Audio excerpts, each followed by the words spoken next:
पत्ती है ये भगवान शंकर की जो धर्म पत्नियां हुई हैं वह भाग माता स्वयं जगतजननी जगदम्बा पार्वती उस मध्य भाग में विराजमान होती है, उस बेलपत्री के मध्य भाग।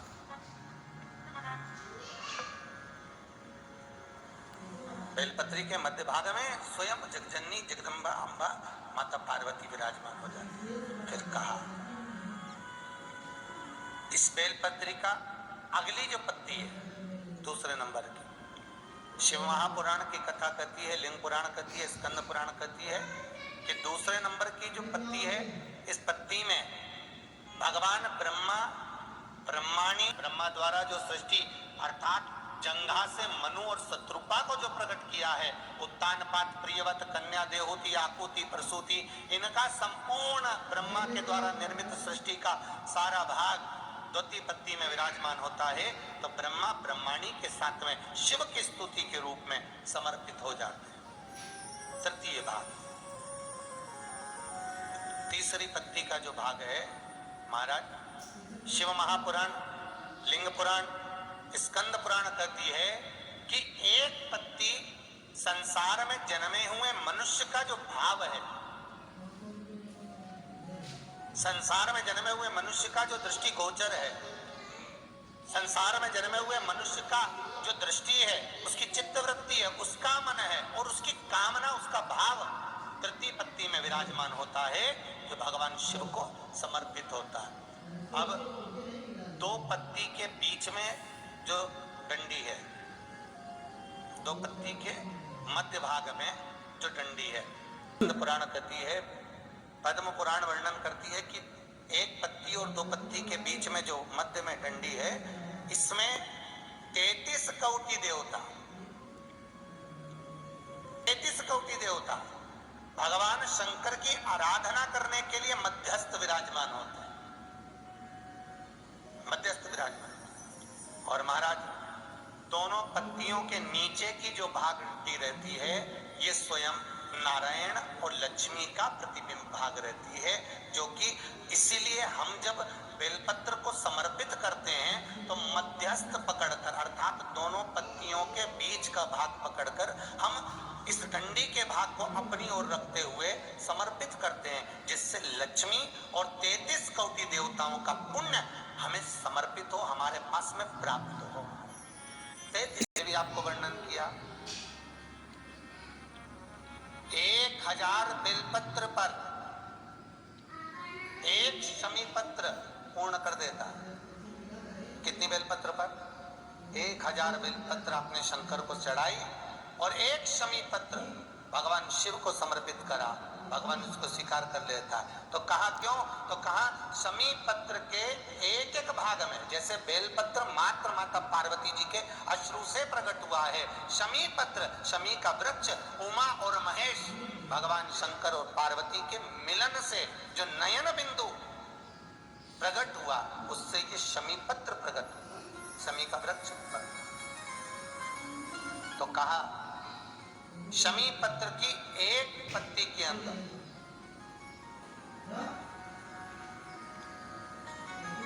कितनी पत्ती? अब एक पत्ती निकालो शमी पत्र,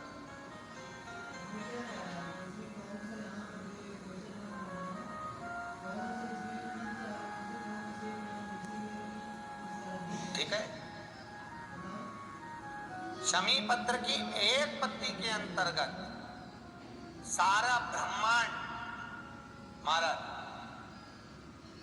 सारा ब्रह्मांड उस एक पत्ती के अंतर्गत रहता है, मात्र एक पत्ती के अंदर। एक सहज भाषा में कहें,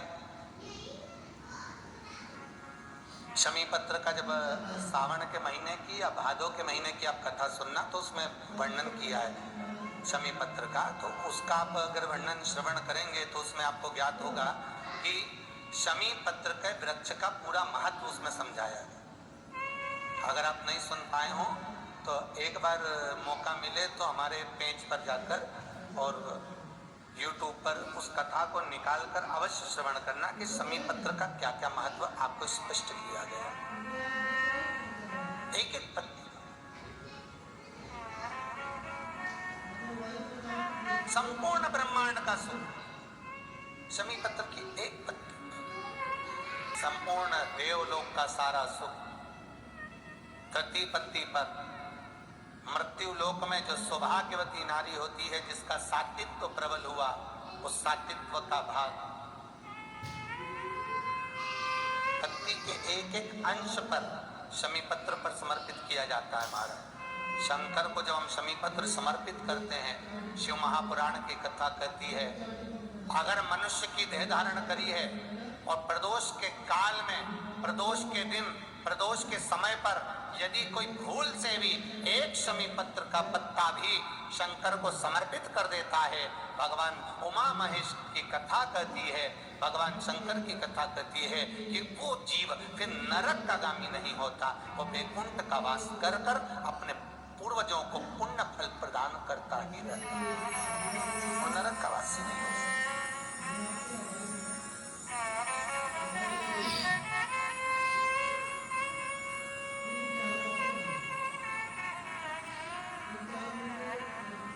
जैसे समुद्र मंथन में निकला हुआ 14 रत्न में से एक रत्न पंचजन्य शंख, जिसका नाम था साला, पंचजन्य साला शंख। ये जो है ना कि कई लोग कहते हैं कि साला बोल दिया तो गाली होगी। कोई आपसे अगर पूछे कभी जीवन में कि ये साला का जो संबोधन है, ये कह सकते हैं कि मंथन के समय पर समुद्र का जब मंथन हुआ था, उस मंथन में जब लक्ष्मी प्रकट हुई थी, लक्ष्मी के प्रागट्य के बाद में जो पांचजन्य शंख साला प्रकट हुआ था, पांचजन्य शंख उसका नाम ही था पंचजन्य शंख साला। जो शंख प्रकट हुआ था, भगवान विष्णु को वो अति प्रिय हुआ था, क्योंकि वो लक्ष्मी के साथ में प्रकट है। विष्णु पुराण के अंतर्गत कि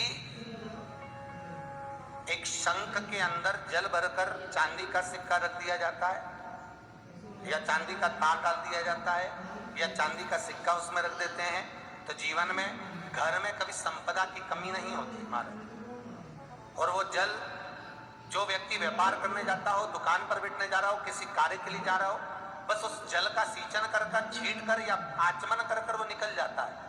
वो चांदी पड़े हुए जल का आचमन कर कर, सींचन कर कर वो निकल जाता है, तो उसका कार्य सिद्ध हो जाता है।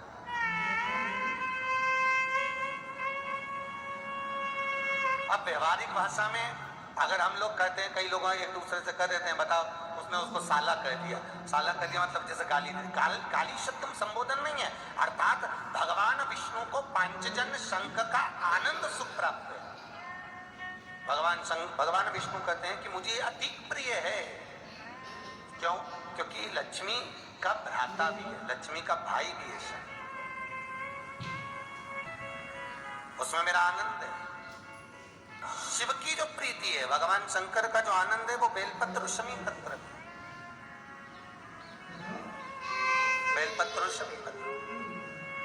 एक निवेदन सभी से रहेगा, कभी जीवन में मौका मिले और 12 महीने, हर महीने शिवरात्रि आती है, ऐसा कोई महीना नहीं होता जिस महीने पर शिवरात्रि नहीं हो, प्रत्येक महीने शिवरात्रि है। तो निवेदन रहेगा कि चंदन की 3 बिंदियां लगाकर, डंडी के भाग पर इत्र लगाकर, प्रत्येक महीने शिवरात्रि आती है। प्रत्येक महीने आप व्रत करें ना करें, आप उपवास करें ना करें, तो आपकी मर्जी, पर इत्र या तो उंगलियों पर लगा लो और डंडी पर पकड़कर शंकर के शिवलिंग को समर्पित करो।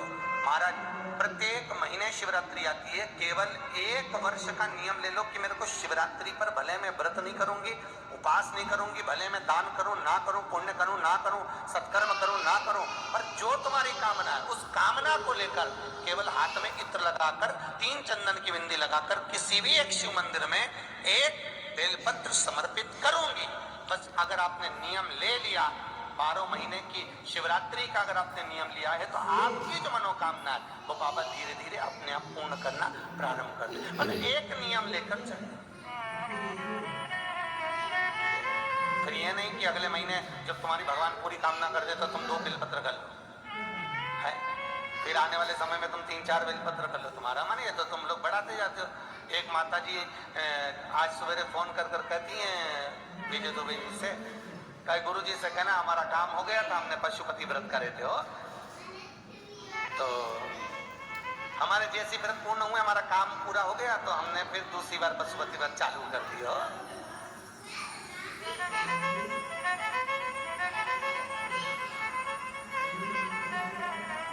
अब गुरु जी से ये पूछ के बताओ कि पशुपति व्रत का उद्यापन कैसे करना। गुरु जी ने तो बताया था कि एक नारियल पर मोली लपेट कर, लच्छा लपेट कर और लच्छा मोली लपेटने के बाद में और उस पर 11 रुपए रख के शंकर जी के मंदिर में रखिया। तो दुबे जी बोले कि हाँ, विजय दुबे बोले कि हाँ ऐसे ही तो करना था, तो समापन कर देती। तो क्या हमको समापन करना ही नहीं था?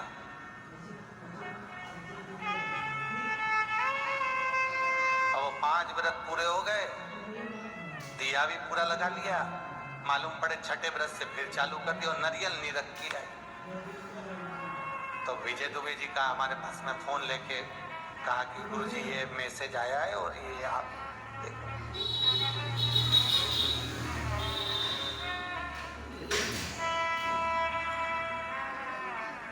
करते। हमने दुबे जी से कहा जरा लिखो पत्र और उनको डालो व्हाट्सएप पे कि पहले जो व्रत करा उसको तो समापन करो, फिर अगला चालू करो। तो जो भी हो माता जी जो सुन रही हो है, नासिक मासिक की है कहीं की, तो वो कहती है नहीं हम समापन नहीं करेंगे व्रत का। तो फिर मैसेज करा क्यों? तो के भगवान ने इतना अच्छा कर दिया और अगर व्रत का समापन करा और भगवान फिर गड़बड़ कर दिया तो समापन नहीं करेंगे।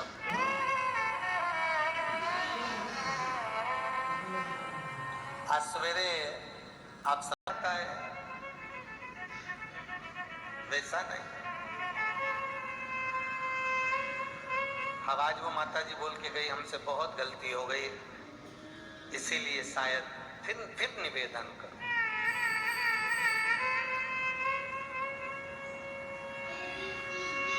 निगाहें हटी,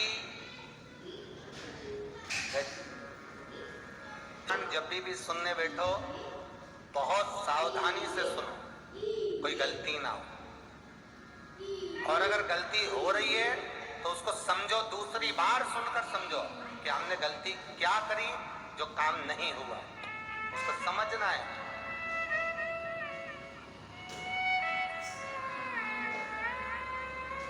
कहाँ के थे वो 2 लड़के आए थे जो खड़े थे, पूना के, नहीं सुबह जो खड़े थे पूना से, गए भी हैं, गए दोनों,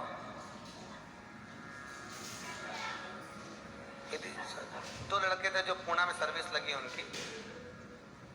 वो दोनों बच्चे इतने खुश, इतने प्रसन्न। हमने पूछा इतनी प्रसन्नता का कारण क्या है? अरे गुरुजी ऐसी कोई चीज नहीं जो रह गई हो, सब मिल गई। कौन कौन खड़ा था? आप लोग खड़े थे उस समय, बात चल रही थी जब, सब मिल गया। क्या मिल गया? पास भी हो गए, सब हो गया और जॉब भी लग गया और ऐसी कंपनी में लगा कि पूछो ही मत, सारा सुख मिल गया। फिर पूछा अब क्या रह गया? तो क्या विदेश जाना रह गया, बस अब एक सुख और रह गया। हमने कहा बाबा वो भी बुलाएगा, तो क्या चिंता करे, बस बाबा पे छोड़ दे, तो विश्वास रख शंकर पर और छोड़ दे। अब सौंप दिया इस जीवन का सब भार तुम्हारे हाथों में है, हार तुम्हारे हाथों में और जीत तुम्हारे हाथों में। जो भी है वो शिव पर छोड़ो।